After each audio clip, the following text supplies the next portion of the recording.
Hi, good day once again. This is Coach Sam and I would like to welcome everyone on to this podcast. Yun.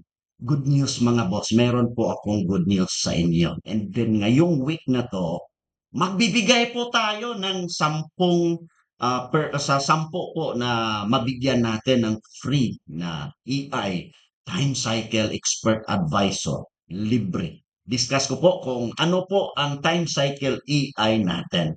So as of the moment, as you can see here now, we have here, dalawa po ang AI na atin pong na-develop. Version 1, ito po yung version 1 natin. Ayan po yung version 1. So ang kanya pong nakikita ninyo, we have here the multi-time frame. Tapos we have here trade 1, MTF buy score 4 out of 3. So dito naman tayo sa version 2, ito po ay na-upgrade natin into version 2. Ang version 2, mga boss, it's more on, meron siyang manual na tawag nito, button. Tapos, kung gagamitin po ninyo ang version 1 saka version 2, you can attach it on two chart kay Gold. Ang isa is version 1, ang isa naman is version 2. Tapos, huwag po ninyo kalimutan na ang time frame na gamitin po natin dito is 1 hour time frame, both sa version 1 saka sa version 2. Now, dito mga boss, ang AI na to, it's more on time cycle AI. Okay? Time cycle po ang AI na to. So kung magmamanual kayo, nilagay ko na rito boss ang logic ng time cycle na sinasabi natin. We have here, kung baga dito po sa button ng atin pong AI, meron siyang MTF, buy score. We have 4 out of 3. So, ibig sabihin nito, sa apat na, kumbaga, from daily to M5, daily time frame, 4 hour time frame, and also 1 hour time frame. And we have here, M30, saka M15, at saka M5. So, out of that time frame, according to the analysis of our expert advisor, apat po sa time frame na yon bullish. Okay? Apat po sa time frame na yon, boss, is bullish. Now, sa apat na time frame na yon, ang bullish, pwede po tayong maghanap ng mga buying position. As of the moment, meron tayong $3. O, i-close muna natin to. Ayun, di ba nakita nyo, boss, nakapag-close tayo ng $3. Now, ano pa ang gagawin natin? Itong isa naman is mag-color red, yung MTF sell score. Pag mag-color red po yan, ibig sabihin 3 out of something. As long as mag-color red po yan, boss, we will look for sell. Ito naman, color green, we will look for buy. Okay, yan po ha. Now, ang nilagay ko rin dito mga boss is meron tayong time. Okay, as of the moment, we have 6:03 in the afternoon, di ba? So, nilagay ko na din buy, saka sell button, dito na. Tapos, you can adjust the lot size, ito din po. And then, nilagay ko na din dito yung close all. And then kung gusto nyo po purely manual, okay? Purely manual boss you can switch the trading off, okay? Yung on dito, i-off mo lang. Tapos nilagay ko na din dito boss yung floating na makikita nyo if your trade is running in profit or if your trade is running in losing. Yan.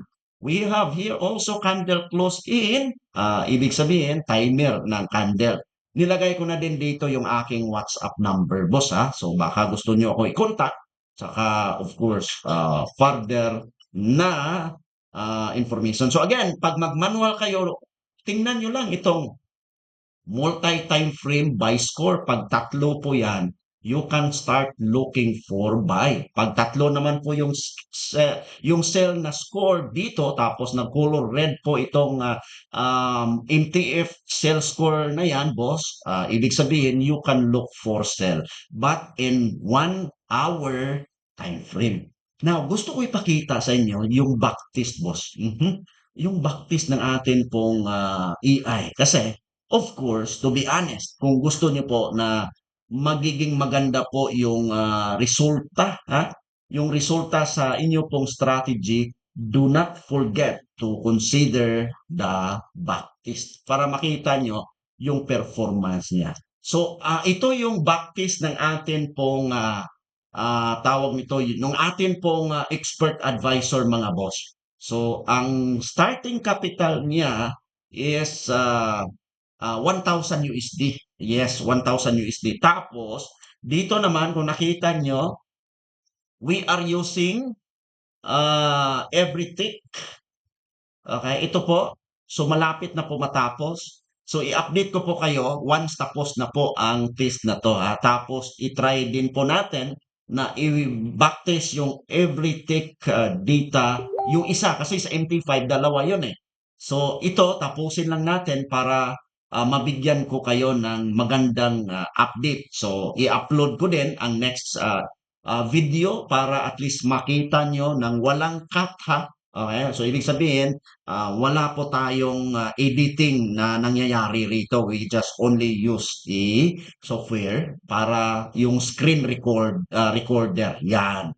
Tapos, ilan ba yung atin pong time na atin pong na-run dito? We've started with 2025, 0101.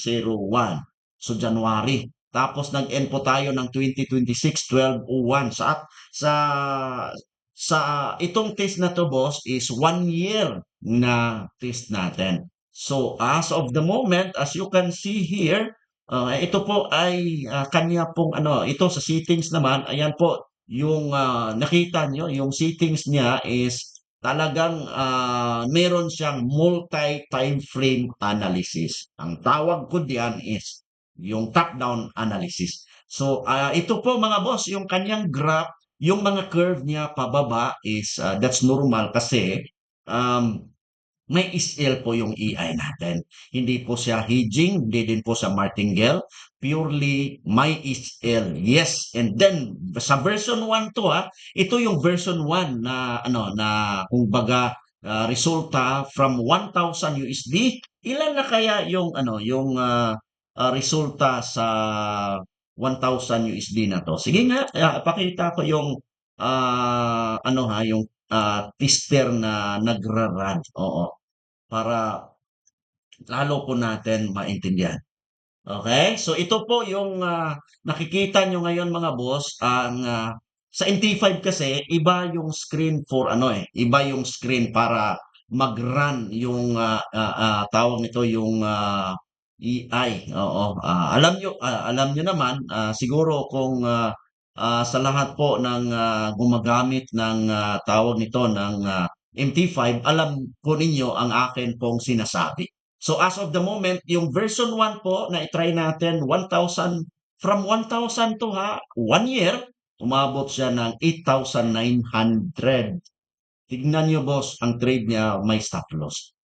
Okay? Kita nyo. Tapos, yung kanyang profit, okay, 0.01 lot size, sumabot ng ganyan ang kanyang profit. 1 hour time frame. Kita nyo yung buy score, yung sinasabi ko kanina, 5 out of 3.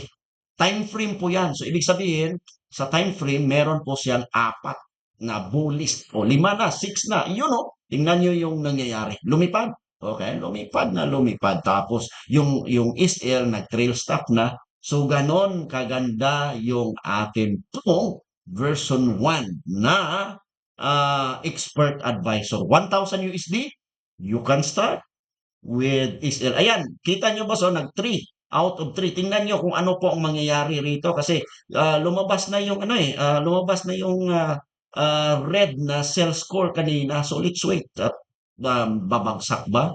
So yan yung sinasabi ko sa inyo that you can utilize the version 2. Now, pakita ko naman, again boss, from 1,000 USD as of the moment, malapit na po mag 9,000 USD with stop loss po yung ating AI. Ayan, nakita nyo boss, nagbato ng buy.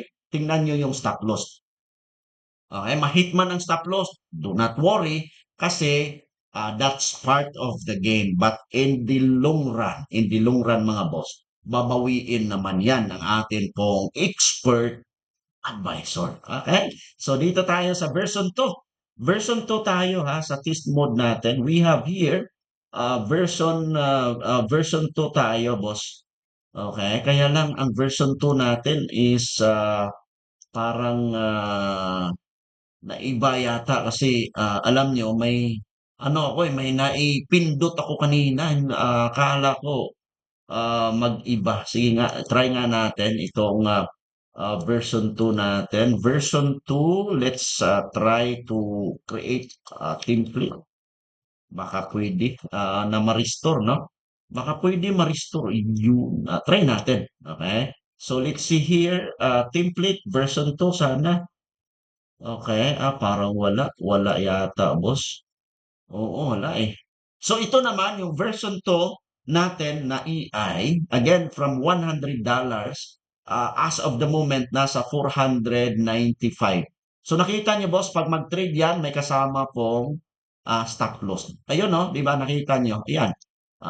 May kasama pong stop loss. So ibig sabihin, hindi po masunog account niyo rito. So again, ito po ay ibigay natin sa 10 tao kung kayo po ay kumbaga mapalad ngayong week na 'to until Friday ha. I-message niyo ako requirements lang para makuha niyo po ang AI number 1. Gamitin niyo yung platform na atin pong gamit na recommended po sa inyo. Pangalawa, dapat may fund ang account na yon para i-trade natin using the expert advisor. So abangan po ninyo ang resulta sa sa backtest na to para pakita ko yung maximum drawdown, saka profit factor, saka yung performance niya monthly from January up to December. Okay, so once again, this is Coach Sam. We'll say to you bye-bye and see you for the next episode.